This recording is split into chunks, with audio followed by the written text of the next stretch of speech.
think when my sister and I get an apartment together, which is going to happen either later this year or very early next year, I'm going to start like measuring out my rebellion. As in, like, I'm like literally gonna make a list of like all the things that I've been acculturated to do that I don't actually like. No, but it means like getting in a very comfortable spot where it's not a crazy party and like trying psychedelics for the first time. Yeah. Just to see what mine is like. I want to buy enough weed to figure out what exactly it takes to get me high. Because everything that everybody's been giving me has been for people that are like Santiago size. And it just has never, ever actually...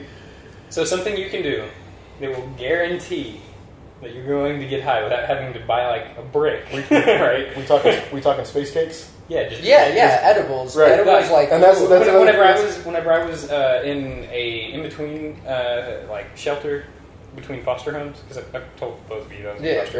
There was this kid who was going to school in Del City, and he I guess he was selling. Like I don't know how he was selling from inside of a shelter. You said Del City, bro. I know, but he wasn't living in Del City. Oh, okay. Like he was living in a shelter down around Douglas, right? Okay. Which, granted, is not a great place as far as like. I'm surprised you didn't like show up with meth. Anyway, someone rats him out. One of the girls rats him out, right? And he's got thing of pot on him that's like without being shredded, it's about like that big around. So it's a pretty sizable amount of marijuana. Yeah, and he runs in there. My roommate, because 2 people per room, like really tall Jamaican guy, like has the accent, has dreads. Was he like running here like if all the people, Jamaican bro is going to know what to do with this weed? Yeah, that's exactly what happened. He comes in there. I think his name was Joaquin. He's like Joaquin. Someone ratted me. I got to get rid of this stuff. And then he's like, just eat it. and I'm Joaquin's roommate. What do you think we used to snack on our way to school in Jamaica? Right. So he's like, just eat it. What are they gonna do? Make you like vomit and get rid of it? It's like, and he's like, okay, we'll eat it. And then I just happen to be in there when he runs in, so he's like, Terry, you have to eat some of this. And I was like, won't that taste bad? Well, yes, but you'll be so hungry afterwards that you'll immediately cover up the taste. Here's what happens, right? Guy who's selling it, obviously very, very acquainted with pot. Jamaican guy who admitted that he was all about the pot, right? All about that. and me, and I'm sitting there like I've never done any sort of drug before. Like the most I did is like I tried smoking a cigar because I thought it would be cool and I hated it. Right, like up to then, that's the closest thing to drugs for me. And he's like, all right, breaks the thing in half, right? Gives me half, then keeps his half, and breaks it into the quarters for the 21st century. Right? Yeah, this is amazing.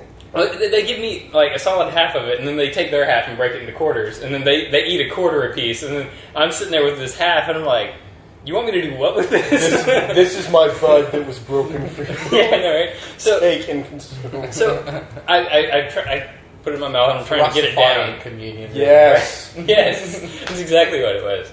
So I put it in my mouth and I'm like, oh, this is so dry, right? So and the flavor was just like ridiculous strong. So I'm chewing on it and I'm like, it's not going down, not going down, not going. So and then they're already done and they're just looking at me and Joaquin just kind of grinning and he's like, get it down. We done fucked up the nuclear.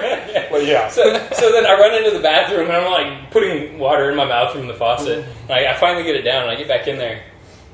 And first, I have no idea how long it took for it to kick in, but when it kicked in, oh man, like I could like feel the sound, right? Yeah. I want like literally just once. I want that to happen just so I know what that's like because I don't have a reference right now. I felt like I was melting, and I wrapped myself up like a mummy in the blanket on my bed, and I had headphones in, and like I could feel the vibrations to let's see, I think it was 3 Days Grace. That's what I was listening to. Of course. And I'm sitting there, and I'm like, I'm gonna melt out of my bed. See, because I have that curiosity with you too. Like, mine's more, I guess, scientific. I want to just do them once and just get like. Well, there are a lot of them that you shouldn't do if that's all you're planning. Well, no, I know. But but Nietzsche thought the same. English, how does it work? Nietzsche thought the same thing, and then he realized that cocaine is a hell of a drug, and so. Yeah. Well, So things not to do, wouldn't heroin, meth, I wouldn't do any cocaine. of those because, like, it's not an experience I need to have.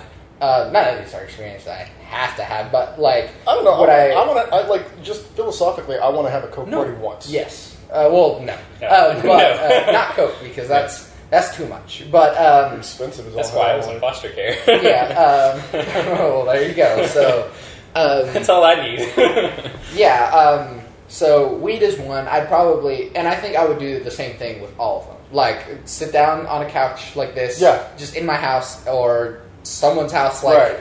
and just a comfortable environment. Random and go, person's house. Here's a brownie, and just let's see what happens. Let's see what happens. That's what And then that's just literally what I want to have do. like a spotter, basically, someone who's sober in the room. That's just like, Yes. all right, hey, what's going on? Yeah, Yeah. no, I'm good, you know. And then just see what happens there. No. And then so do that with weed. Yeah. Do that with LSD. Yes. Do that with shrooms. Molly. And then DMT. Ecstasy. And then DMT. Okay. I'm not familiar with BMT. DMT is... so here's a fun thing.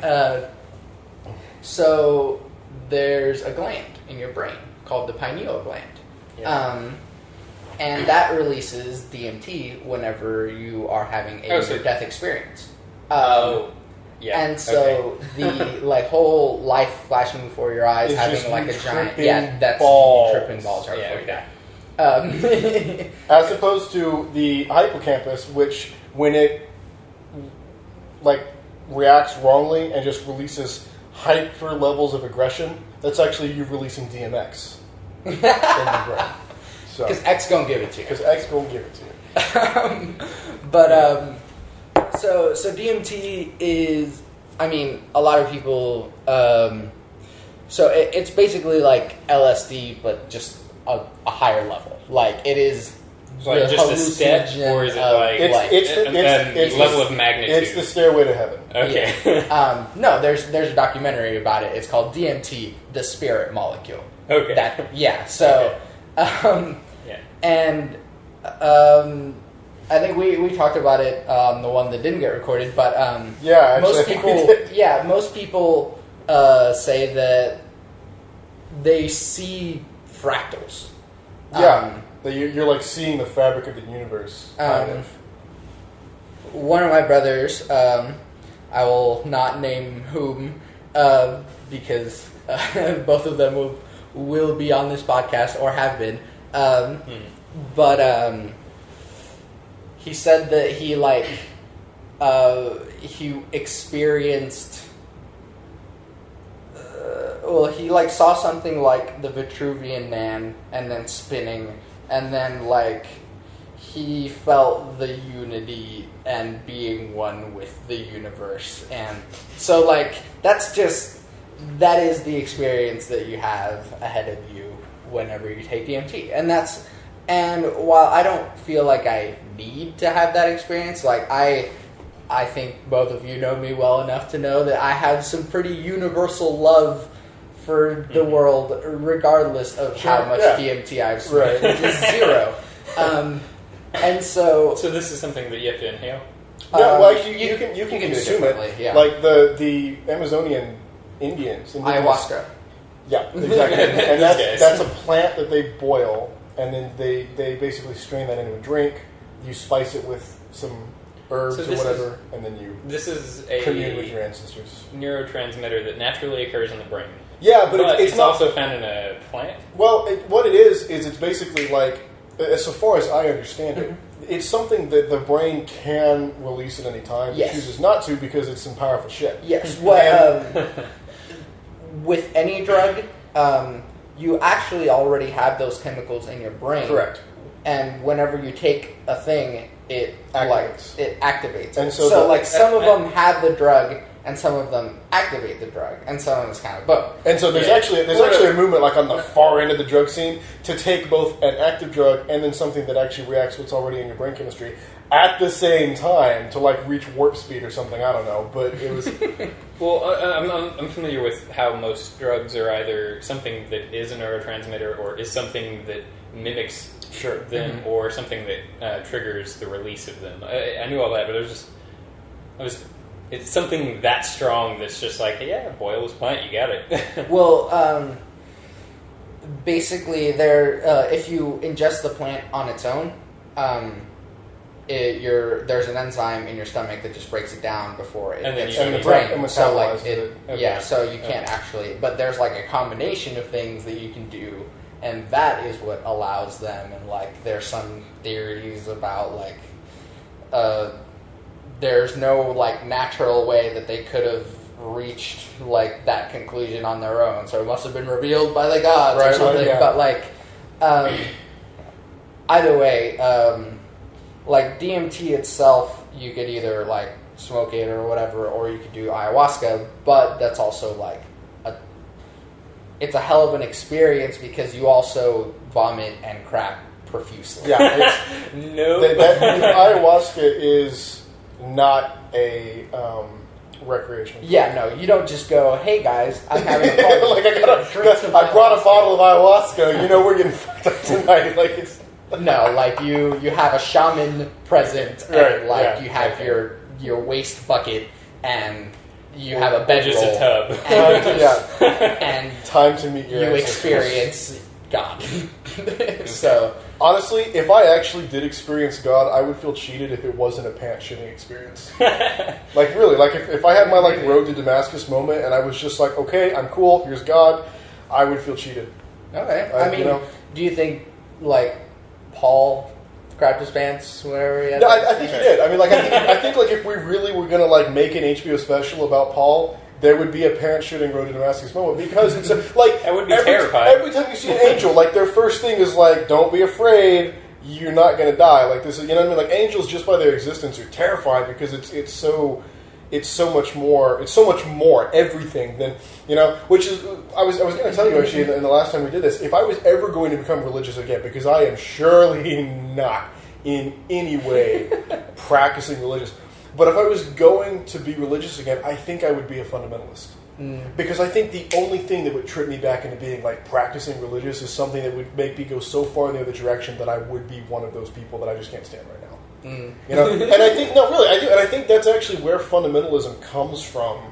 For you know, like when a religion starts getting threatened, like Christianity here, where we're mostly just culturally Christian at this point, the people who are Christian dive so much deeper that, you know what I mean, like being in part as a method of differentiating themselves. Well, partially, and also just because when you get that ego invested, when you start getting threatened, you want to protect that ego investment, and that's the same for anything. Like, you know, if you can see the same type of like trip defense mechanism for, you know, anything, politics, atheists, sports fans, you know, but you know, you start seeing a marked increase in like fundies happening when it starts getting regularly challenged. And so I think that if I was ever going to be religious again, it would be something that would so radically alter me that I really wouldn't feel like I have any other alternative but to just dive as deep as possible.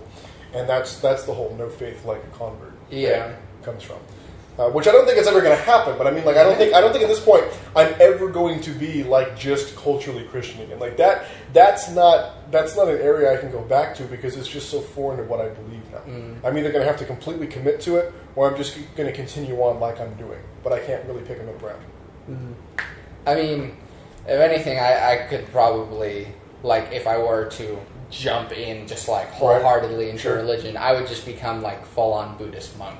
Really? Like that's probably you wouldn't go like full on like crusader Knights Templar. I still have too much love for that. But what I would do, that's where it's at. Yeah. what I would do is probably just like, all right, guys, I'm gonna go live in a cave and meditate for a few weeks. Okay. Shave my head and not move from this spot until I reach enlightenment. I packed my DMT. So you're going to self-mummify yourself is what I'm hearing, because I understand that that's basically usually what happens. He packed his DMT. He'll be out when he runs out. He'll become enlightened. You know, I actually think that enlightenment is kind of an idea that is kind of transcendental to just Buddhism. Well, you know? yeah. I think if Saint Augustine had met a Buddhist, I think they would have gotten along fabulously. Because there's that famous story of the man who has reached enlightenment, and the traveler that comes up to him and he says, "Oh, wise master, what did you do before you found enlightenment? Like how base was your life before you found?" And the man said, "Well, mostly I just chopped wood and carried water. Like I just did what I just went about my day."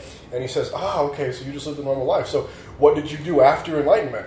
And he says, "Well, mostly I just chopped wood and carried water. I just lived my life." And it's like you're supposed to be taken aback. Like that's it. Like the fuck am I? But it's enlightenment is supposed to be something that you pursue for its own end, because enlightenment is such a glorious thing just to inhabit the space that you have attained enlightenment. And I think that Saint Augustine would have been like, I get it. Like I understand you. That walking in the glory of God does not mean that you're like constantly spouting off like Bible verses, and you're not like, well, where's Jesus here? Like you are you, but you're just constantly living in the glory of God. But St. Augustine was also extremely like, forgive me if I'm mistaken, but wasn't he also like, if you masturbate, you're going to hell immediately? Like, no. I mean, like.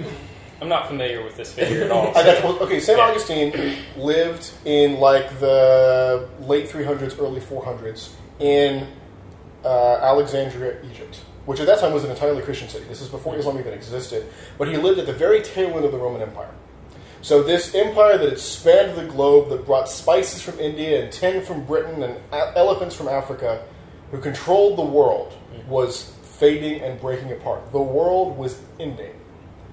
And here was this religion, Christianity, that at one point had been persecuted by the Romans and now had subsumed large parts of the Roman Empire. I mean, the Roman Empire became Christian, and here he is trying to make sense of it all from his spot in one of the richest towns bordering the Mediterranean. So he literally had the ability to just sip wine, just sit in his hammock by the pool, and just fuck bitches on the beach and not care about the world as it was falling apart. And that's what he did. Until he had his own, like, road to Damascus moment. And that's when he became St. Augustine. This was a guy who was training to become, like, a middle manager in the Roman Empire. This is a guy who had money. He had been to Rome. He had been educated. All of his friends had box seats at the Circus Maximus when the chariots went around. I mean, this is a very powerful guy. And he just gave up on all of that. But he didn't give up on being a public person. Like, he didn't go monk, which is what you're supposed to do. So he became this very learned man that had a front row seat to all this. Right, and he just wrote all the time. He has books and books and books. In fact, some of the greatest Latin texts we have is just Augustine just going ham on what he thinks. But he wrote in Latin, and so once you get up into like the mid to high Latin studies, you're studying like Cicero and Augustine, and maybe the Aeneid. And that's some of the that's what you do, that's what's kept him current. But to answer your question, Santiago, like yes, like he was, like he pretty much was the foundation of like the very like oppressive sexual Christianity. I don't know. I mean, like if you look at Roman sexuality, there's parts of it that are pretty fucking oppressive based on what we view as sexuality. Well, yeah, but also there was a portion of their sexuality that was like, oh, we just conquered these people, let's rape and let's fuck all of them. Yeah, all of them. Like all of you be naked right now. Like it's but yeah, you're right. To be general, I think sex for humans is such a powerful thing that we have to put some limits on it, and those limits change. But I mean, like it's such an all-encompassing thing that you have to like put hands on it and try and control it, or else. Like you don't get anything else done. Like you either have to deal with the issue of sex, and then like basically say, okay, here is the sexual world, and here is the rest of the world, or sex seeps into everything. And that's something that's very, very accurate in a lot of respects. You look at the media. What sells the most? It's always going. It's always going to be sex. Even Oscar Wilde said that everything in the world is about sex, except for sex. Sex, which is about your parents. That's Freud. That's Freud. It's about power or your parents. That's 18th versus 19th century, or 19th versus 20th century, right there. Except for sex, which is about your parents. Thanks, Mom. But yeah, and so, yeah, I mean, to a degree, yes. But I also, I mean, we have the ability to be less restrictive on sexuality. And so we're not, if you lived in Alexandria, then, there were, I think, good reasons to be restrictive with sexuality. And that didn't mean that people liked it. Like, at no point in history do I think that people made so many rules for sex and were like, this doesn't have any downsides at all. Like, have you heard of Lysistrata? I mean, that's a hilarious play, by the way. It's a Greek play, and it's about the wives of the men as they're off at war, and so they just decided not to have sex with their men, and they stopped war with immediately. Yeah, and they were like, we gotta go home and bone. So. We can't stab the enemy anymore because we have to stab our wives. I think it's actually a quote in the play, something about the interplay between hoplite spear warfare and stuff. And people make that joke even now. I think it was Carlin that made the all weapons are phallic joke. We build our dick missiles bigger than the Soviets built their dick missiles. I mean, it's also convenient because missiles are aerodynamic, so they look phallic anyways. Yeah, that's true. So I mean, most weapons, especially older ones that are melee based, are going to have that shape just because it's a convenient thing. You want it to be long because you want to hit them before they hit you. Right, but I mean, you want it to be light, so it needs to be narrow. Right. Well, but the way you kill a man in melee combat is you stab them. Yeah. People are really resilient if you try and cut them. The skin is great at that. If you want to kill someone, you have to actually get inside. Yeah. Well, right. Well, I mean, there are exceptions to that. Like the entire kendo is right, but I mean, not entirely, but most of kendo moves are slash rather than stab. He's referencing that because that's actually the main thing that I actually done training. But even in Japanese warfare, the main weapon was the spear and the bow. Yes, not the sword. Completely. The sword was the last line of defense. The sword is a dueling weapon. Yeah, Well, in actual combat, if you had nothing else, then you pulled out you pulled out your katana. But the samurai's greatest weapon was the bow. Yeah, because you can penetrate a man from 150 yards. But yeah, it's the funny thing is they dedicated a pretty sizable portion of their quiver to arrows that had no combat purpose whatsoever. It was just a whistle on the end of a stick, and they'd shoot it, and they'd be like, "Guys, we're coming for you. We're going to kill you. Get out." Yeah, it was. You're right. No, the whistling arrows. It's all about fucking with their head, and then But there's been a parallel drawn throughout history that warfare and sex are both about getting close to what you want and putting something inside of them. Well, there's this one study Chris Ryan quotes a lot that I think I might have said it to you or Caleb. I think that basically someone studied the relationship and contact with mothers that people have in their younger stages and the amount of sexual repression in the culture, and then that with correlation to the level of violence in the society. And it was a direct correlation. The more sexual frustration, the more violence. The more, less relationship that people had with their mothers, the more violence. So, I mean, to an extent, also, yes, sex is also about your parents. Well, no, I think it is. The joke is because sex can't only be about you know what I mean. But it's such a powerful thing. Your parents form you. Mm-hmm.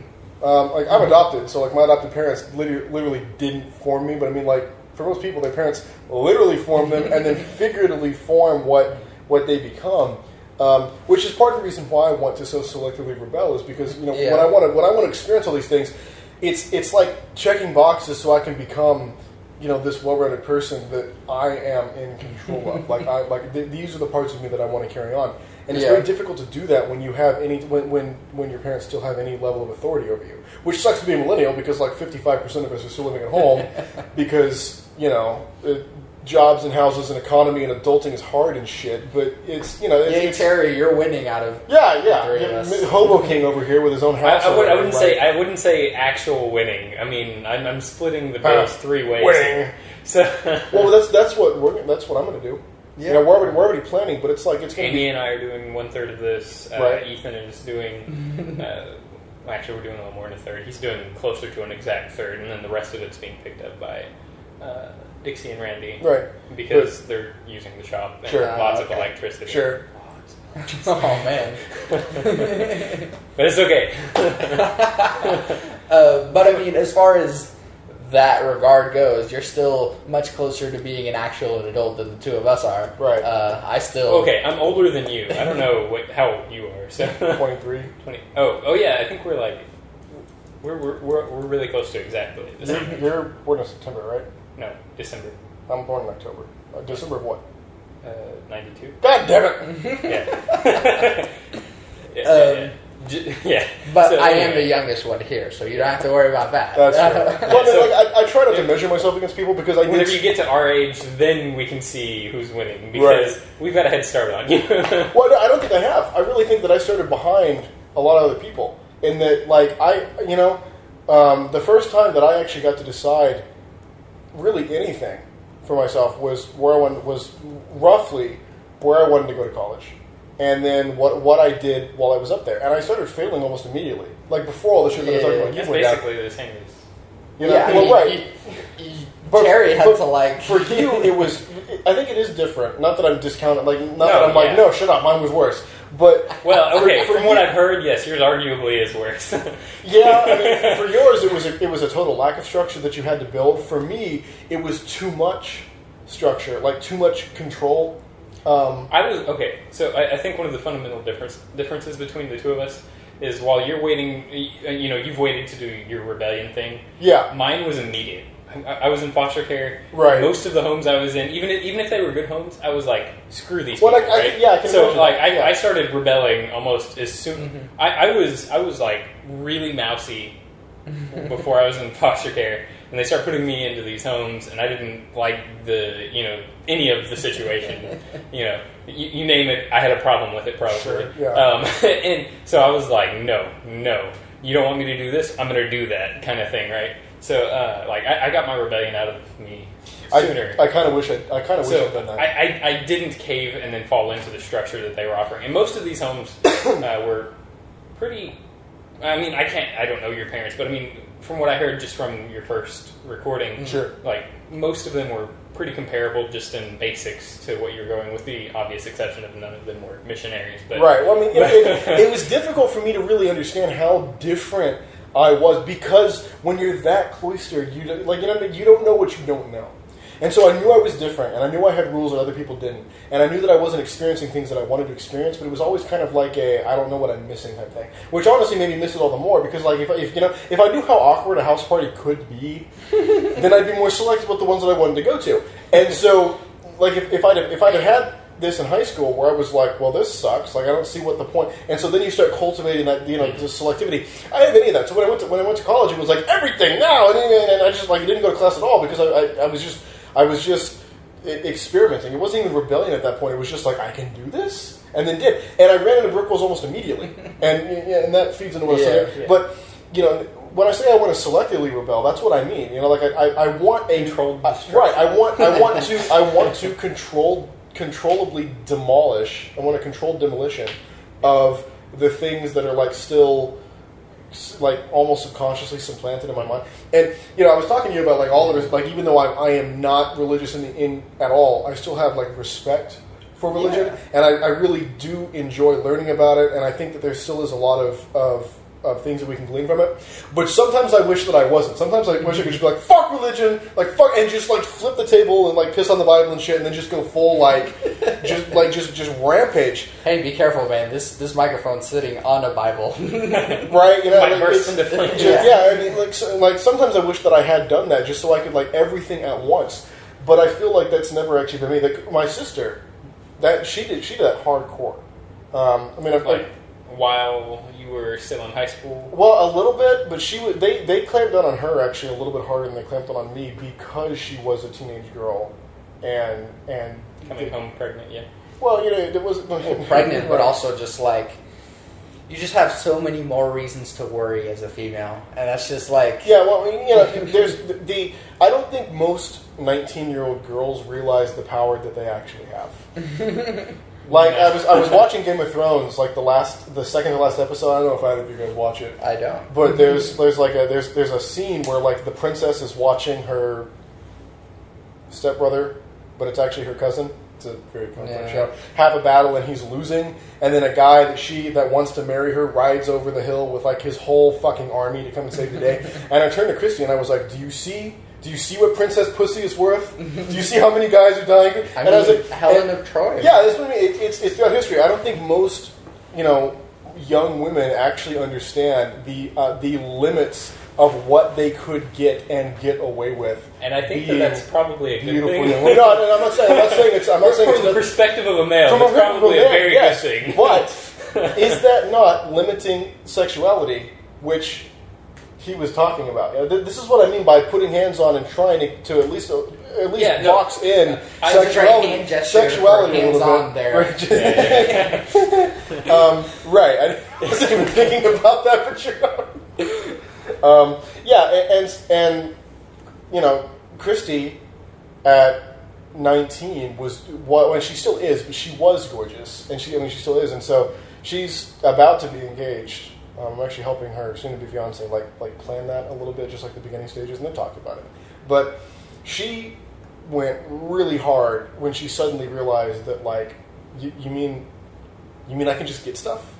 You mean I can just and just realizing because she had never been allowed to be desired before, so she kind of got addicted to that, and it really got her in trouble. Like she really hurt herself because she burnt herself out almost immediately. But what are you going to do? Like we never been taught. And so I think the biggest thing that I regret about my childhood is that my parents raised me to be a really good kid, but they did not in any way raise me to be a functional adult. And that is that what I mean? Like when I have kids, I don't want like the specter of my father to be like what I, you know what I mean? Like I'm not going to base my decisions on like, well, my dad did this, so I have to do things differently. Because he was more than decent with money. He provided materially very well for us. It's not like I'm going to be the antithesis of my dad. That's part of the reason why I failed. Because I tried to be the antithesis so much. For me, that's definitely a desirable thing. At least. Well, yeah, but I mean, like starting with no cocaine there, right? Yeah. That's a fantastic good first step, right? And my dad did. Mine was a much more soft undermining of my individual, rather than just fuck you, I don't care about you. So I can understand. See, that's another thing. My dad didn't.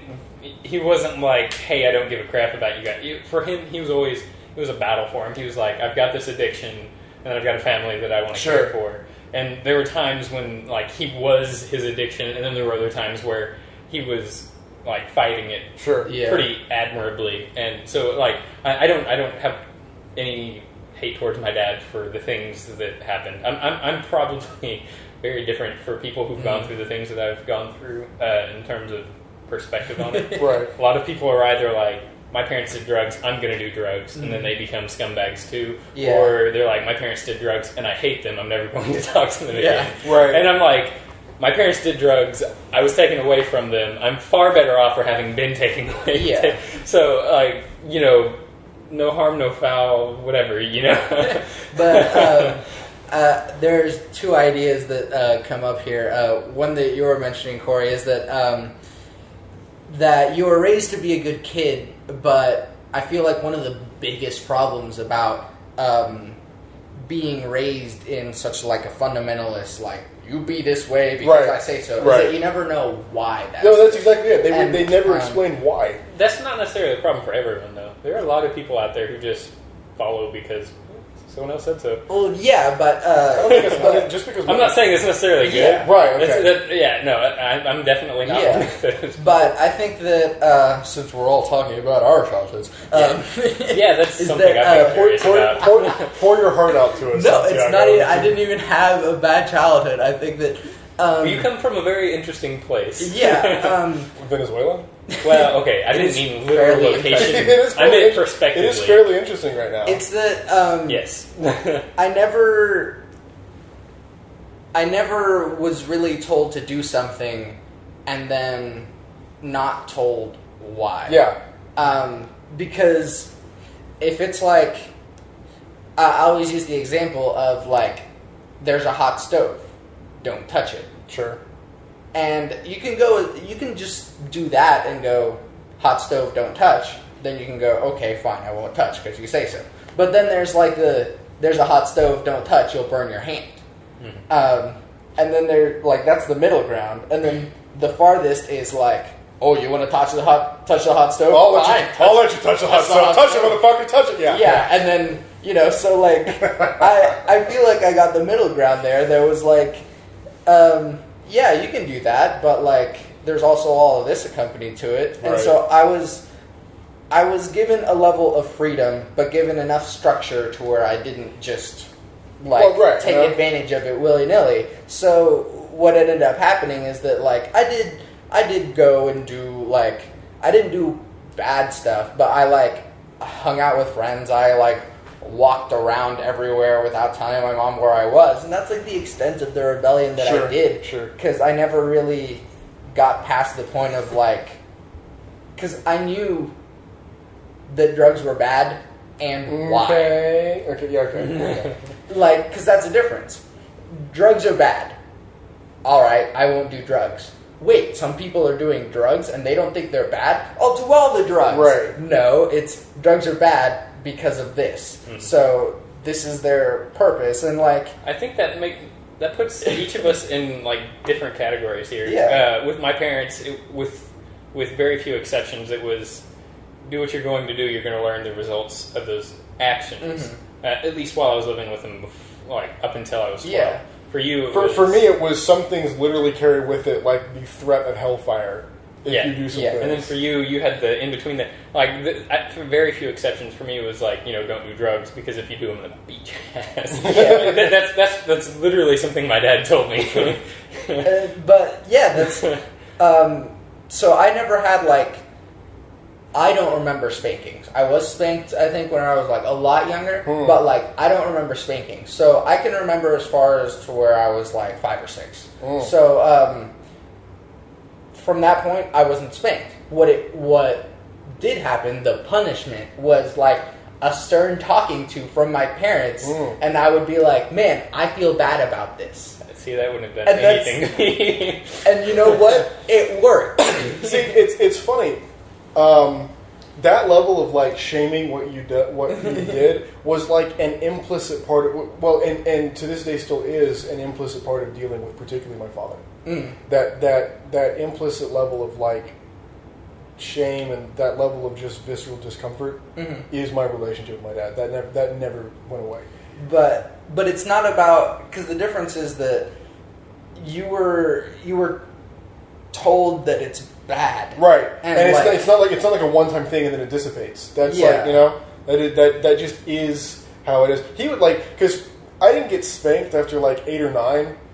He would just destroy my things as punishment. Yeah, he'd like take my toys and smash them with a hammer and stuff.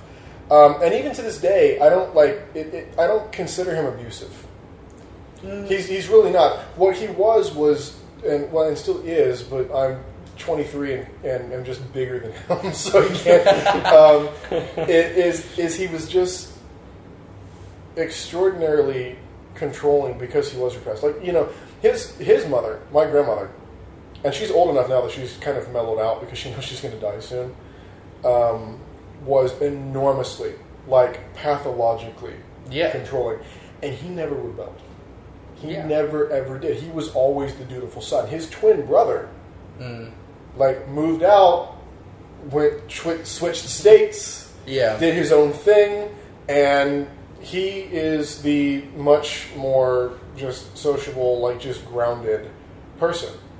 His kids, by the way, have a great relationship with him and didn't fail out of college, both of them. So it's a really interesting parallel. But my dad never did, and so I think that there is a healthy amount of rebellion that all kids must do because it's a part of becoming your own individual person.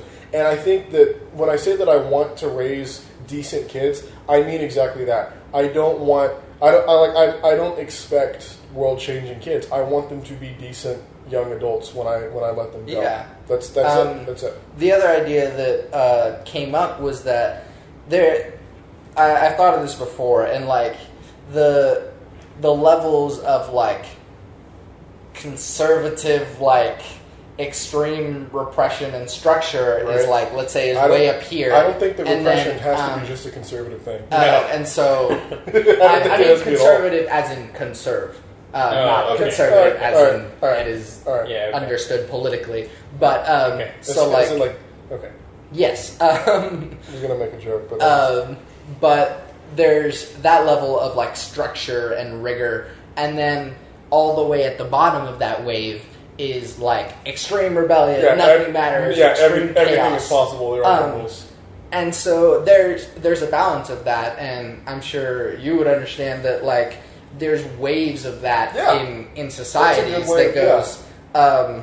whenever it becomes, like, extremely structured and there's just like, here's Christianity and, like, here's all the things that you can't do, and then... That's actually something that was addressed on a recent podcast by Milo Yiannopoulos. He was talking to some lady who, in alt-right, sounded like she was absolutely crazy. But, it's the alt-right for you.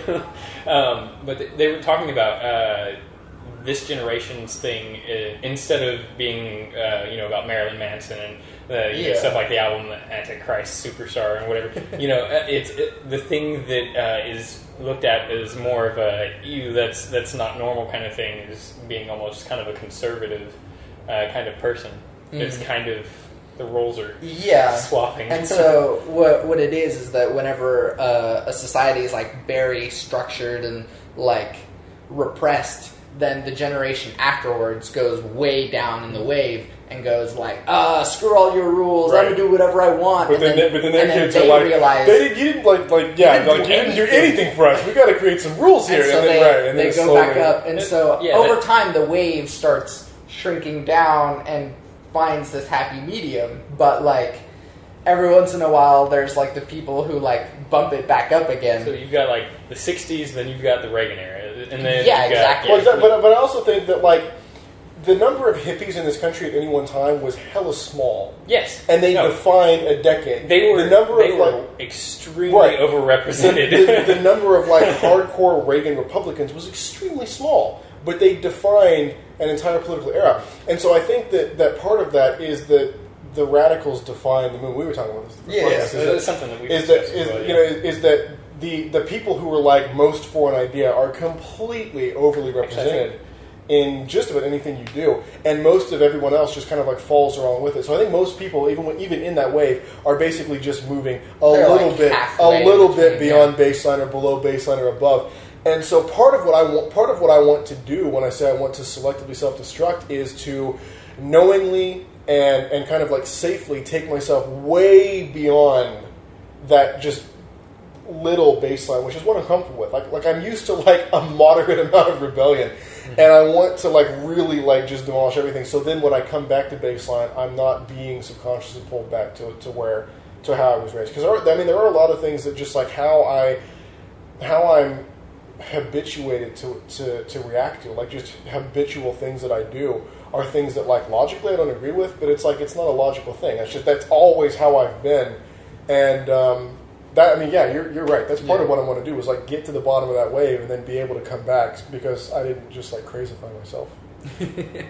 But I mean, even in that same regard, like, I didn't grow up with a dad, so, like, my mom pretty much raised us. Not that I didn't have a father. He was just always very far away. Very far away. And was it like New Zealand? Well, he lives in New Caledonia now, but it was normally, like, Venezuela and then back for a few months, Venezuela, back for a few months, and now New Caledonia. So, like, not that I don't appreciate and respect my father because he did provide for us, but what he didn't provide for us was really raising us in ideals other than just being there. And so I feel like that's kind of what allowed me to do a level of slight rebellion, slight structure, because my mom was able to take care of us and be some structure for us, but she wasn't able to just, like, completely control our lives. That's just not within her means. And so I think what happened is just that, like, we were able to do what we wanted, but we also understood that the bad things were bad things. And also, I think for me, being the youngest, is that I got the best part of that. Okay. Because my oldest brother is 26 right now. And he probably rebelled the most out of the three of us. But not in the sense of...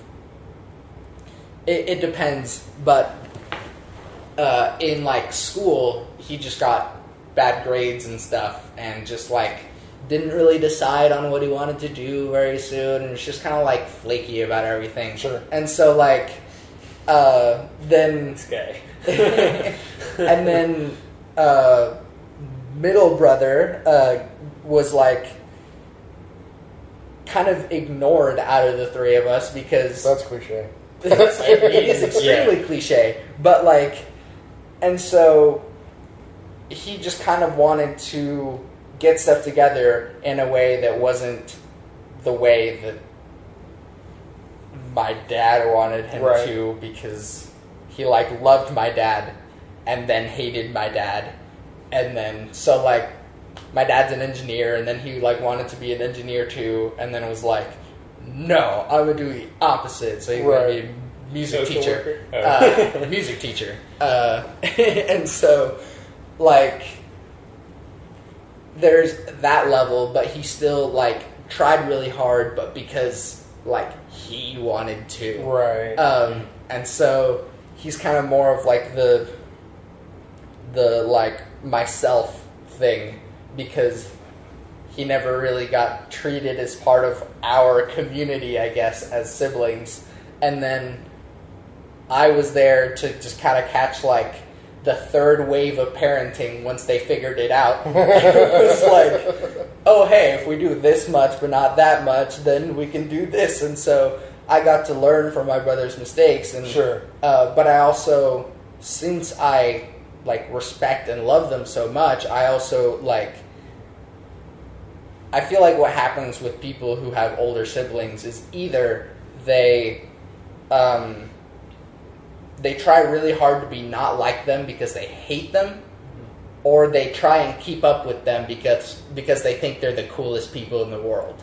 And so for me, I thought they were the coolest people in the world, and so that's why I am more mature for my age. That's why I'm more, like, intellectual for my age, and that's why I didn't make the same mistakes that they did, because I got to see that through them. And so, like, I've been just struggling to keep up with my brothers, and so now I just have Ramones child V3, right. And it's the best example of the three. That sounds very nice. I was gonna say, like, I envy you, but, like, I really don't, because I am just, like, happy that happened for you.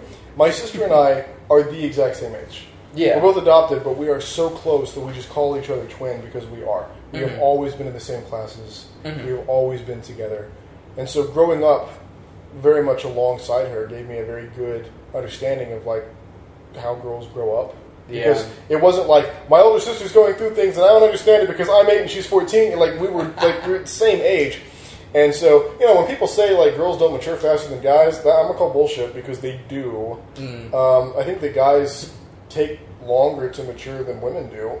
But I also think guys continue maturing after most women. Also, guys are just extremely immature in general. Well, they can be. I mean, I think it really runs a gamut. I don't think that we're being really lighthearted, but I don't think we're being immature right now. I know, but we also there's always that minute talking about right. You know, guns we're only sex, about 10 seconds away from a fart joke at any one time. So, like, you're right about that.